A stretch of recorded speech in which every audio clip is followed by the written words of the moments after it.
avec Johan Le Bourgeois. Allez, sous les ordres, c'est vrai qu'on prend des risques sur ce genre de piste. Attention au départ.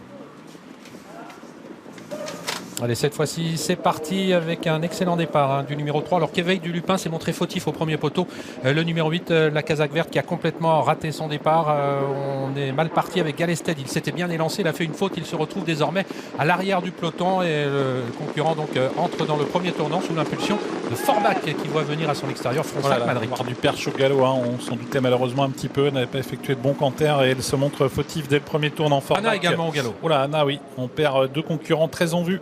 Parmi les concurrents qui partaient au premier échelon, c'est Forbach qui a l'avantage, mais on ne va pas très vite. En début de course, ça va peut-être permettre aux concurrents des 25 mètres de revenir assez vite. Récavry est en train d'établir la jonction. Guide-moi Forgan n'est pas loin non plus.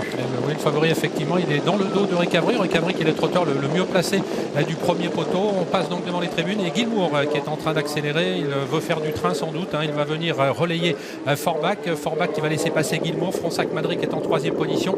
Le numéro 1 Forban est quatrième et Moncourt-Bléquin vient ensuite avec Keystone of My Life. Puis on retrouve Récavry avec également Guide-moi Forgan. Guide-moi Forgan qui commence à se décaler pour passer à l'offensive. Il a senti Johan Le Bourgeois qui allait avoir la possibilité de venir peut-être en tête et Guide-moi Forgan vient vite. Gilmour a été repris. Forbach va revenir prendre un relais. Guide-moi Forgan profite d'un train qui n'est pas très soutenu pour se rapprocher. Et seul le numéro 2 pour l'instant a été disqualifié sur sa faute au début. Gloire du Perche. Et voilà le favori qui a pris les choses en main, tout du moins qui est en passe de le faire, puisque devant Forbach a relayé le numéro 6 Gilmour et Guide-moi Forgan qui est à l'avant du peloton.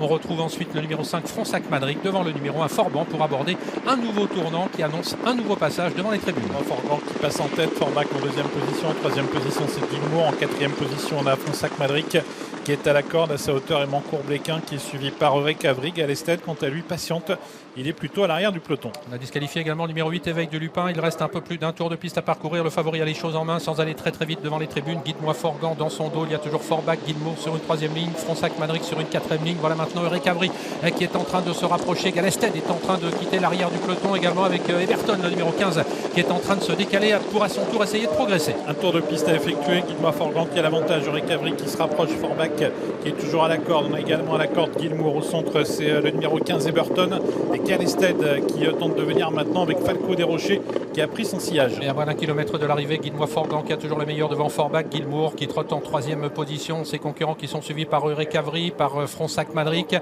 avec toujours côté corde le numéro 1 Forban qui est bien placé. Eberton est en 7-8e position désormais, alors que les concurrents sont au milieu maintenant de la ligne d'en face. Avec Guide-moi Forgan qui a toujours l'avantage, le favori Forbach qui est dans son sillage sur une troisième ligne. Il y a Gilmour, Récavry qui se rapproche avec pas mal de ressources. Falco Desrochers qui tente de suivre le mouvement et Galested qui vient un tout petit peu plus en retrait. Et bientôt la sortie du tournant final avec Guide-moi Forgan qui a sèchement accéléré maintenant. Forbach le suit assez facilement. Récavry est venu se placer en troisième position à l'extérieur de Gilmour et puis on retrouve ensuite Eberton alors que progresse à l'extérieur le 10 Stone of My Life. Sortons Guide-moi Forgan au galop. Guide-moi Forgan au galop, il a été remis, mais Forbach en profite pour placer une accélération qui sera peut-être décisive. Il a fait la faute au mauvais moment, Guide-moi Forgan, il était toujours en tête, il va tenter de se relancer. Forbach a toujours le meilleur, Guide-moi Forgan va tenter de revenir l'inquiéter. Récavry à son tour est au galop maintenant, on lutte pour les places avec Gilmour, avec également Fronsac Madrid côté corde. Et puis un trotteur est en train de bien terminer, c'est le numéro 1 Forban. Il reste quelques mètres à parcourir avec le numéro 3 Forbach qui va s'imposer la deuxième place pour le 14 Guide-moi Forgan, la troisième pour le numéro 1 Forban, la quatrième pour Stone of My Life. À voir pour la cinquième entre le 15 Eberton et le 5 Fronsac Madrid.